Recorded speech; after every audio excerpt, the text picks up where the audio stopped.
Hello and welcome back to me playing Baldur's Gate. Last time we killed a bunch of Iron Throne leaders and got a ring from a stranger and got a letter from my foster father, for my long dead foster father. In fact, what day is this? 144.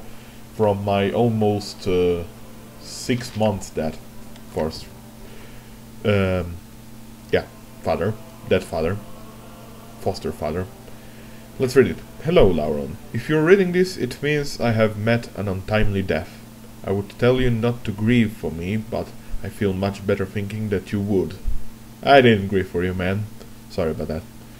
There are things I must tell you in this letter that I might have told you before. However, if my death came too soon, then I would have never been given the chance. First off, I'm not your biological father. For that distinction lies within an entity known as Baal. The Baal that I speak of is the one you know of as a divinity. So I'm son of a divinity. Yay me. In the crisis known as the Time of Troubles, when the gods walked Faerun, Baal was also forced into a mortal shell. He was somehow forewarned of the death that awaited him during this time. For reasons unknown to me, he sought out women of every race and forced himself upon them. You got that right. Your mother was one of those women, and as you know, she died in childbirth. I had been her friend and on occasion lover. I felt obligated to raise you as my own. I have always thought of you as my child, and I hope you still think of me as your father. You're a special child. The blood of the gods runs through your veins. If you make use of our extensive library, you will find that our founder, Alondo, or whatever, has many prophecies concerning the coming of the spawn of Baal. There are many who will want to use you for their own purpose. One, a man who calls himself Saravok, is the war's danger. He has studied here at Candlekeep and thus knows a great deal about your history and who you are, Gorion.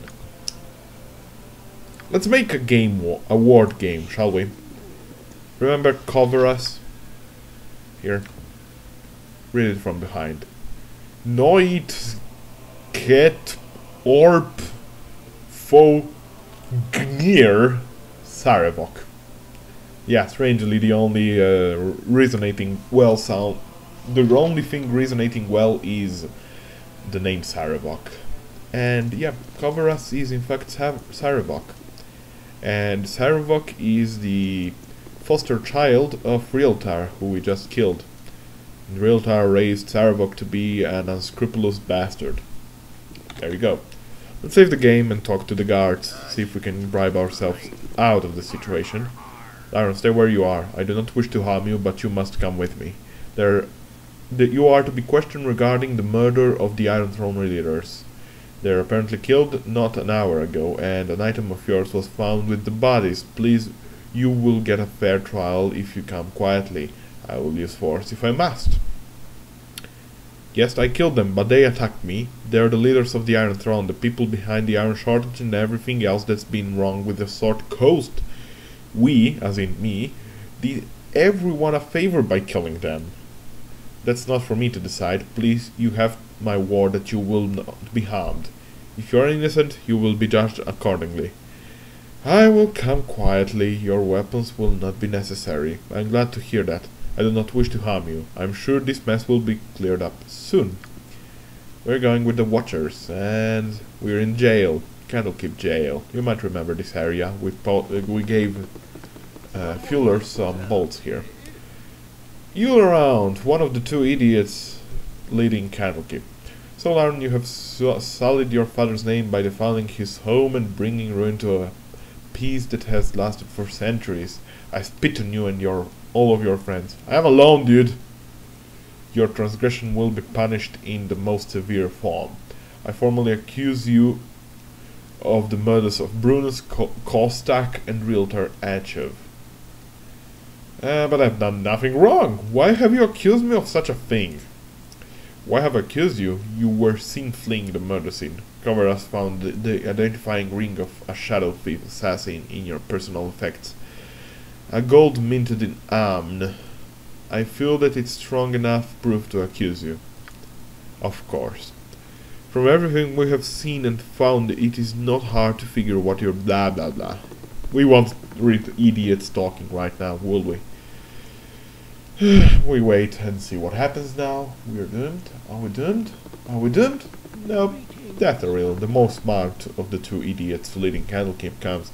Hello, young one, and make thy way through the catacombs beneath the library, but disturb them not. I have your possessions with me.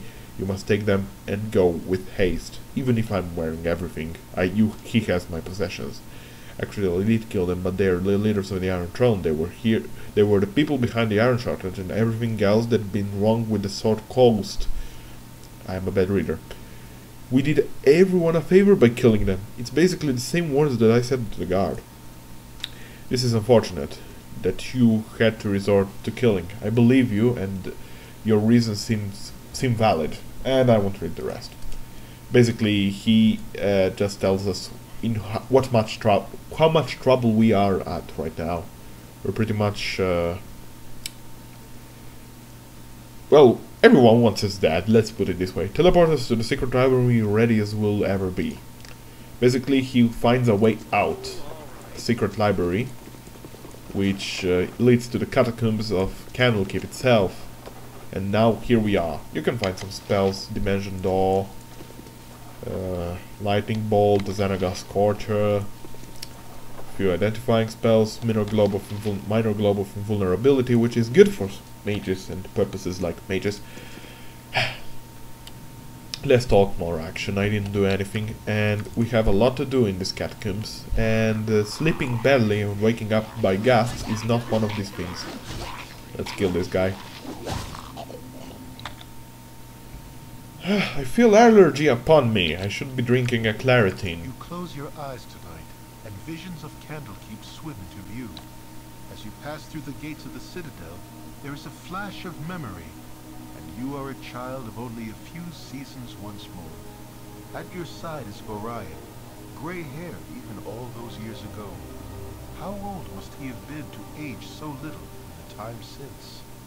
Aged as he ever was, you still have to run to keep up with him. He has an important meeting with Ulrund, the keeper of the tomes. An important meeting about you. Funny, you don't remember it. As you stand outside the doors of the inner keep, you can hear the shouting from within.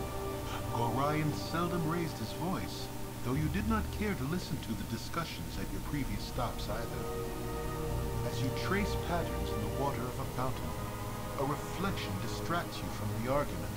A large raven has perched atop a stone wall and stares directly at you with huge black eyes. You stare back through the mirror of the water and are suddenly afraid to meet the bird's gaze any other way. It has claws for feet. You think to yourself, little skeletal claws. The doors of the keep suddenly swing open and Ulrund storms out. He glances at you for a moment, but looks away as he speaks. You both can stay, he sneers. Mark my words, that child will be the death of you. A flash of memory once more, and Gorion walks out of the keep as he is today, dead. You drop your gaze back to the water, so as not to see. The raven is gone, but your own image remains. Your eyes are black, like those of a bird. Like father, like child, the reflection says. You wake with a yell, predictably unrested. Alright, let's hope that this isn't true and that we actually rest. Nope. In your face, I get a ghast. Let's see to it with we kill it without getting dead because alright. So basically you see that some memories of the past that were locked return to me right now, and grief memories they are. Drop on Holy Might. Nice spell. We will cast it, and it requires a lot of time to cast it. you see that our statistics grew. Now Constitution is on 21. Let's quick save again and let's sleep, and you'll see now. Look how much I healed. That's only thanks to regeneration from draw upon holy might. I think it's draw upon holy might. Anyway, Fuldius here. My book. You stole my book. You cur. And by the way, it's all around. That's how the narrator said, at least. Anyway, the catacombs of Candlekeep are very dangerous. They are filled with traps, and you want to disable them. If you're without a thief, you're pretty much doomed inside here. Just walk out if you are without a thief. But the rewards for not walking out are insanely good. Anyway, it's 11 minutes now, nearly 11 minutes now, so I'm gonna pause this right now. Thanks for watching me kill 2 ghasts and 1 doppelganger. And see you next time with me exploring the Candlekeep dungeons and crypts. Or I should say dungeon, I should say catacombs officially. So until then, be well. Bye. This was the Loud on Gaming, so thanks for watching.